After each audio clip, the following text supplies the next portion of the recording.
फिर से आप सभी का स्वागत है और बड़ी खबर आपको दिल्ली से बता रहे हैं। गुजरात से जेपी नड्डा, गोविंद भाई, मयंक भाई प्रत्याशी बनाए गए हैं। बीजेपी ने अपनी लिस्ट जारी की है। गुजरात से जसवंत सिंह, महाराष्ट्र से अशोक चौहान बनाए गए प्रत्याशी। महाराष्ट्र से मेधा कुलकर्णी और अजीत गोपछड़े। गुजरात से जेपी नड्डा बनाए गए राज्यसभा के प्रत्याशी। गुजरात से जेपी नड्डा और श्री गोविंद भाई ढोलकिया को बनाया गया है प्रत्याशी। मयंक भाई नायक, जसवंत सिंह, सलाम सिंह परमार गुजरात से बनाए गए प्रत्याशी। उम्मीदवारों के नाम आपको बता रहे हैं। महाराष्ट्र से अशोक चौहान, श्रीमती मेधा कुलकर्णी और डॉक्टर अजीत गोपछड़े बनाए गए हैं उम्मीदवार। गुजरात से जसवंत सिंह, मयंक भाई नायक, गोविंद भाई ढोलकिया और जेपी नड्डा उम्मीदवार।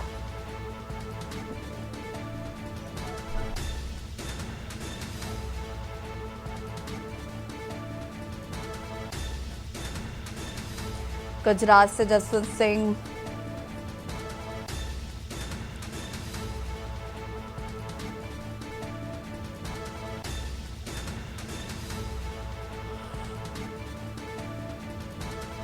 बीजेपी ने घोषित किए गुजरात और महाराष्ट्र के राज्यसभा प्रत्याशी।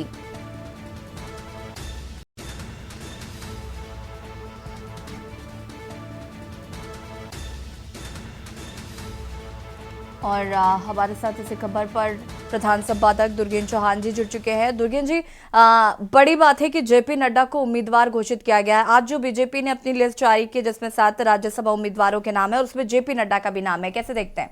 निश्चित तौर पर अगर देखा जाए तो जेपी नड्डा का नाम बहुत ही सामान्य बात है। अगर एक राजनीतिक विश्लेषक के तौर पर, एक पत्रकार के तौर पर मैं देखूं तो ये बहुत सामान्य सी बात है। देखिए, जेपी नड्डा को कहीं ना कहीं से राज्यसभा जाना था, अभी भी वो अध्यक्ष हैं और 2024 तक उनका कार्यकाल रहेगा, तो जाहिर सी बात है उनको राज्यसभा भेजना ही था। तो वो गुजरात से चले गए। गुजरात में प्रचंड बहुमत है, वहां पर अच्छी खासी स्पेस है, तो वहां वो चले गए। जेपी नड्डा से अलग अगर हम देखें तो अशोक चौहान को अगर महाराष्ट्र से भेजा गया है।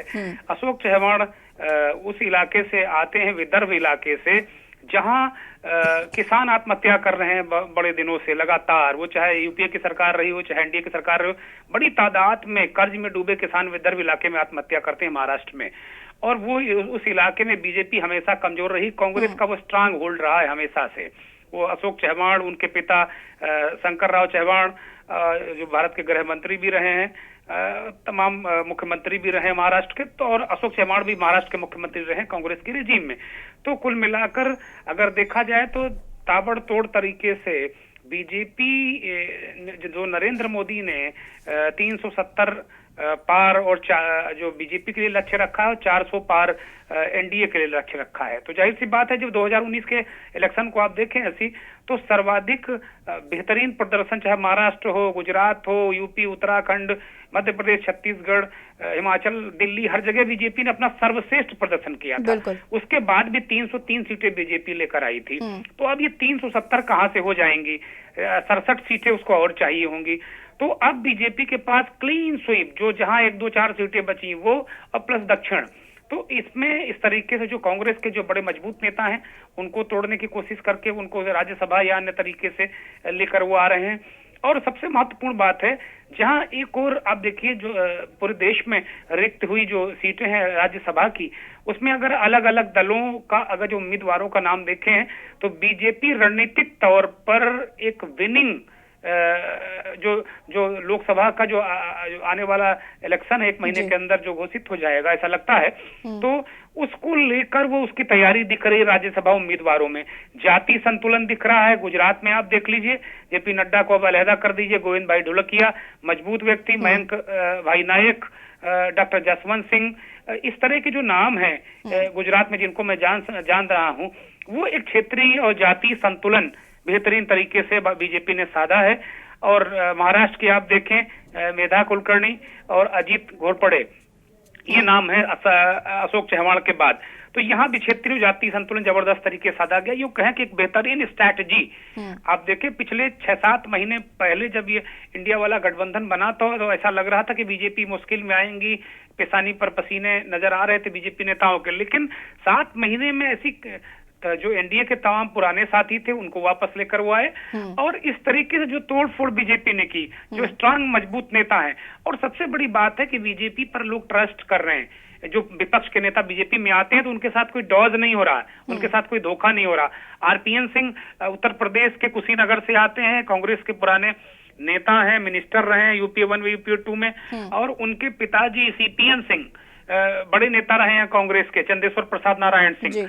और तो वो कुर्मी बिरादरी से आते हैं, ओबीसी आते हैं। वो एक बर्फ में ऐसा लग रहा था कि उनको बर्फ में लगा दिया बीजेपी ने, लेकिन अचानक उनको राज्यसभा दे दिया गया।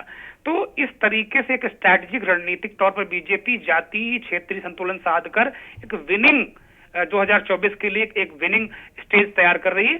दूसरी ओर अगर विपक्ष को देखें तो कांग्रेस पार्टी में वही पुराने और बासी चेहरे। आप सोनिया गांधी राज्यसभा से जा रही हैं, जाहिर सी बात है उनका स्वास्थ्य ठीक नहीं, उनको जाना चाहिए, मैं इस बात से सहमत हूं।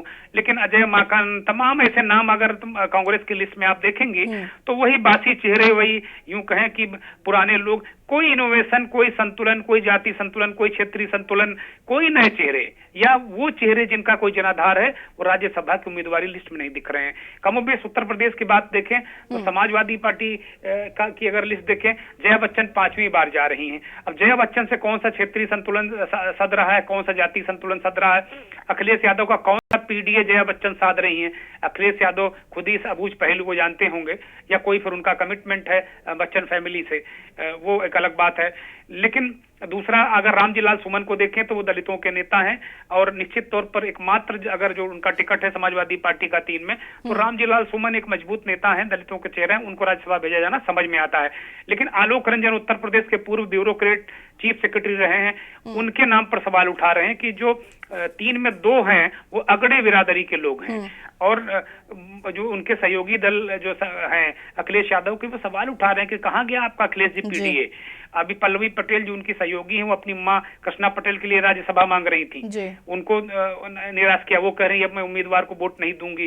इसी तरीके से अगर देखें तो स्वामी प्रसाद मौर्य ने समाजवादी पार्टी के राष्ट्रीय महासचिव पद से इस्तीफा दे दिया। समाजवादी पार्टी में हालांकि वो बने हुए हैं, अब उनकी मांग थी कि भाई मेरी बिटिया को टिकट दे दो बदायूं से, वहां से धर्मेंद्र यादव का टिकट कर दिया गया, तो दूसरी जगह से वो टिकट मांग रहे थे, राज्यसभा भी चाह रहे थे।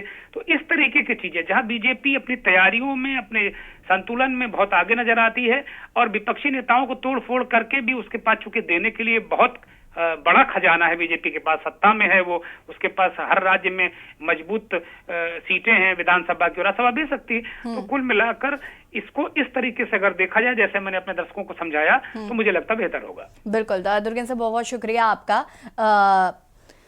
गुजरात से जेपी नड्डा, गोविंद भाई, मेघ भाई को प्रत्याशी बनाया गया है। तो कहीं ना कहीं बीजेपी जिस तरीके से जिस रणनीति के साथ काम कर रही है, तो वो दर्शाता है कि बीजेपी तमाम विपक्षी दलों से काफी आगे चल रही है। अपनी तैयारियों को लेकर सुनियोजित तरीके से इस पर बीजेपी काम कर रही है।